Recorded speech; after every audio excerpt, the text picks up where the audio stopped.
Thank you, Mr. Chair.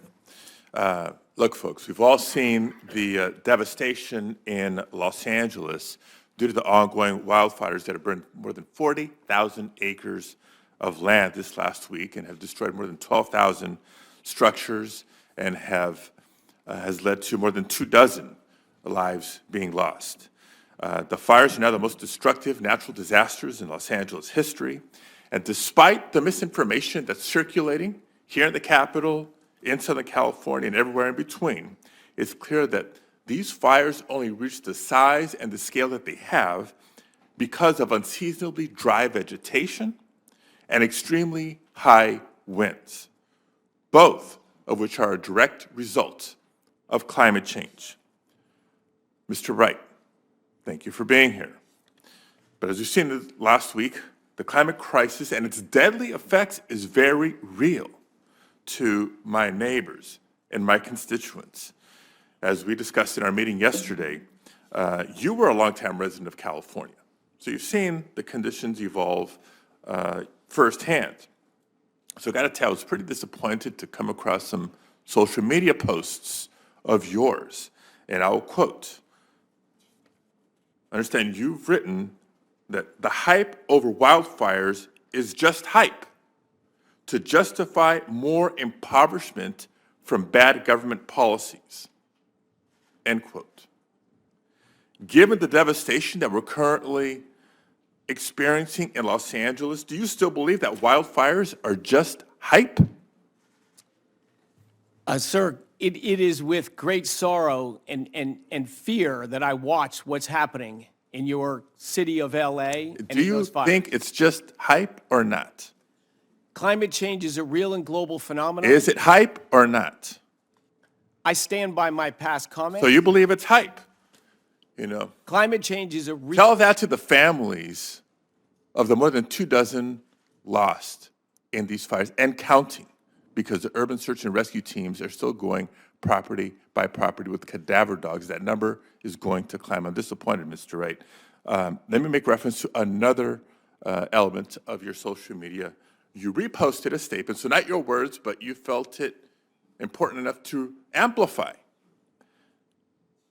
a social media post, and I'll quote, "Now, obviously, burning to death in a fire is pretty grim, but that is not what is happening like the climate zealots would like you to believe," end quote.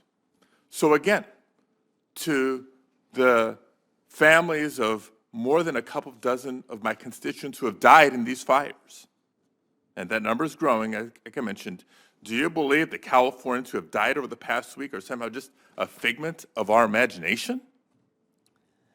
Of course not, Senator. It is heart-wrenching to watch the destruction, most importantly, of people's lives. And I'm not sorry for cutting you off here. I think the point has been made, and you're standing by your posts, and I assume the reposts as well. And I'll tell you why I'm further disappointed. We had, I think, a genuine conversation yesterday in my office. You said you have a science background. You pride yourself in leaning on facts and truth and evidence and data as you make decisions and decide which actions to take. So let me actually transition to something that's very substantive in this role, should you be fortunate enough to be confirmed. One of the most important functions of the Department of Energy is research. We've discussed the 17 national labs, and you referenced it earlier in your testimony, that are working hard to tackle critical scientific challenges. California is home to 3 of these labs, and we understand the need for these labs to advance our research and our knowledge.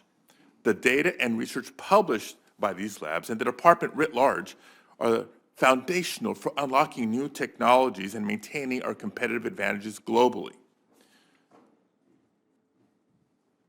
Will you commit to publishing and not censoring non-classified Department of Energy research? Absolutely, Senator. The scientific process has been a key driver of our progress, of our country, and of our world. And let me tell you why I feel the need to even ask the question. It should be a no-brainer. Because it is a very real possibility that you may be asked by incoming President Trump, maybe through one of his intermediaries, to not publish or to withhold or otherwise suppress DOE research and studies. What would you do if asked? I'm very proud to be serving, I hope, if I have the privilege to be confirmed, with incoming President Trump. He shares my passion for energy and for bettering American lives. If asked, what would you do? I will follow the scientific method. I will be honest and integrity and follow the laws and statutes of our country. Of course I will, Senator. One other question, my very little time remaining, and I'll just sort of cut to the chase. In my office, you shared with me your opinion that federal subsidies do not make sense for mature industries, correct?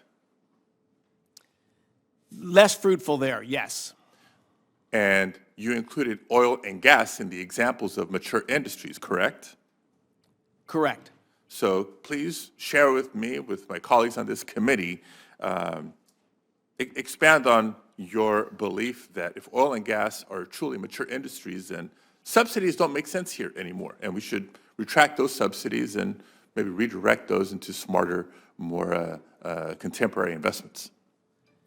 Yeah, as a career entrepreneur, a free market advocate, my goal is to have a small role for government in business, particularly in mature businesses, just as I discussed. You have to have the rule of law, you have to have the enforcement of contracts, but the best role for the federal government is basic research and helping launch new technologies that are just getting their footing. So I take that as a supportive position of rolling back subsidies for oil and gas. Thank you very much.